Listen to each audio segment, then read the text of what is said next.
Live from the Carl Chevrolet Studios in West Des Moines, this is Iowa Live. Welcome back to the program, everybody. It is time to visit with our good friend, Professor Jeff Stein, and learn something that happened right here in the state of Iowa that I bet you're going to talk about before the rest of the day is over. Professor Stein, how are you, sir? I am well. Good to talk to you, sir. Great to talk to you and great to see you as well. But you know, there are certain things that people learn about the state of Iowa that happened here first in the country, and then eventually they spread around the country and around the world. And this first one that we're talking about right now is talking about saving the lives of millions. And we're talking about lives in general, right? Oh, absolutely. You know, we Iowans are justifiably proud of the reputation earned by Iowa State University as a leader in veterinary medicine. Today, of course, it's one of the nation's leading vet medicine centers. We know that. But did you know it was always that way? You see, when the Iowa legislature first wrote a bill establishing the State Agricultural College and Farm, that's what it was called then, veterinary studies was specifically included in the list of what students would learn. When the first Iowa State class graduated in 1872, the seniors who had majored in agriculture had received instruction in veterinary science. I did not realize that they had that extensive of education. That is amazing, but obviously veterinary medicine required a lot more schooling. Oh, absolutely. And that's why on May 23rd, this very date in 1879, Iowa State's veterinary school was officially founded.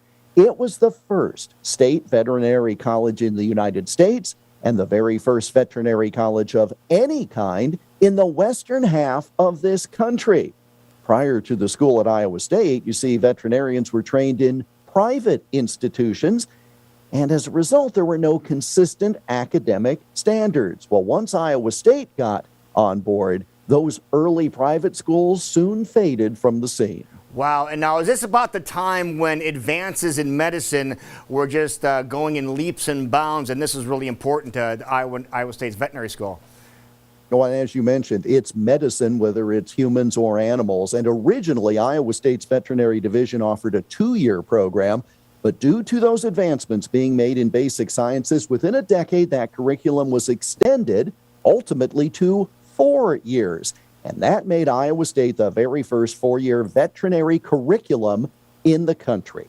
It is the veterinary school with the longest record of continuous operation in the United States. The Iowa State University College of Veterinary Medicine, as it's known today, founded 143 years ago on this date in 1879.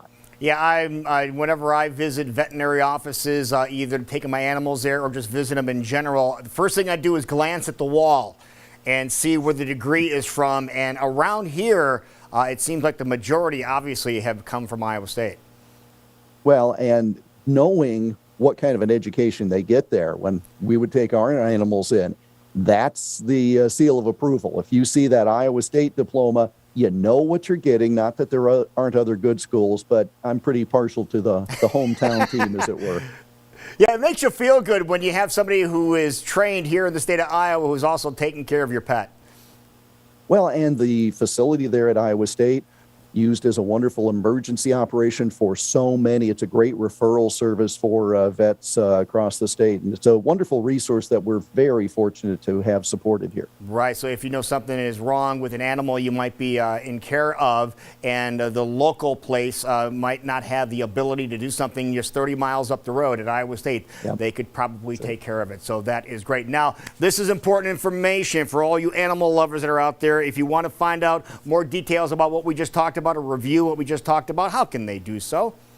If you go to iowaalmanac.com, we put a new story up every weekday morning. It's iowaalmanac.com, and we're also on the Twitter and Getter and Parler and Instagram and whatever they invent tomorrow at Iowa Almanac. The Twitter and the Getter, huh? That's it. And the Dunner. And the Parler and the Instagram and the whatever else there is. It's coming up next. We have it. Perfect. And that's perfect timing today, Professor, because, you know, maybe you have a turtle as a pet. Not sure you realize today is World Turtle Day. How about that? Do you have any pet turtles? I have never had a pet turtle, but you've got to admire something that carries its home with them whenever they go anywhere. You're like Rocky's Cuff and Link. How about that? That's it. Lucky Penny Day, World Crohn's and Colitis Day, Victoria Day in Canada, and it is National Taffy Day as well. Professor Stein, you take care of yourself, and we will talk to you next time, buddy.